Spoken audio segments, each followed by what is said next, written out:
السلام عليكم يا أبطال. ازيكم يا حبايبي، عاملين ايه؟ لو بتحبوا نتكلم عربي صح اسمعوني 5 ثواني. فقرتنا النهاردة هتكون بعنوان قل ولا تقل. تمام. تعالوا بقى نصلح بعض الأخطاء اللي بنسمعها كل يوم، ونتعرف على الصيغة الصحيحة بطريقة سهلة ولذيذة. يلا جاهزين؟ يلا بينا. بصي بقى يا ستي، لا تقل أنا شفت صاحبي. لا تقل أنا شفت صاحبي. ها، أمال أقول إيه؟ أقول أنا رأيت صاحبي. يبقى الصح إيه؟ أنا رأيت صاحبي. تمام.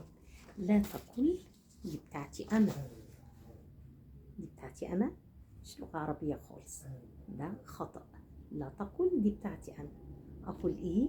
أقول هذه لي، أو هذا لي، أو هذا لي أو هذه لي. يبقى لا تقل دي بتاعتي أنا، قل هذه لي أو هذا لي. تمام. طيب، لا تقل أكثر ولا أحسن. ها، أكثر ولا أحسن؟ لا، لا تقل أكثر ولا أحسن. نقول إيه؟ نقول أفضل. إيه رأيك؟ أفضل. ما رأيك؟ كلمة واحدة ولكنها قوية وتؤدي المعنى. نقول إيه؟ أفضل. يبقى نقول أفضل. لا تقل أكتر ولا أحسن، نقول إيه؟ قل أفضل. تمام. طيب، لا تقل خلصت الواجب. ها، مش لغة عربية خالص. طيب نقول إيه؟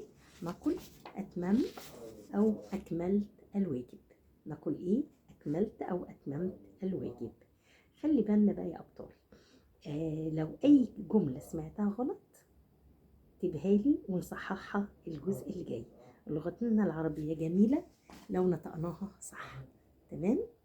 وما تنساش ان القناة بتاعتنا اسمها ايه؟ لغتنا العربية الجميلة. هتبقى جميلة ازاي؟ لما ننطقها صح. استنوني الفيديو اللي جاي وان شاء الله هنجيب نصحح مفاهيم كتيرة بنقولها مع بعض غلط. السلام عليكم ورحمة الله وبركاته.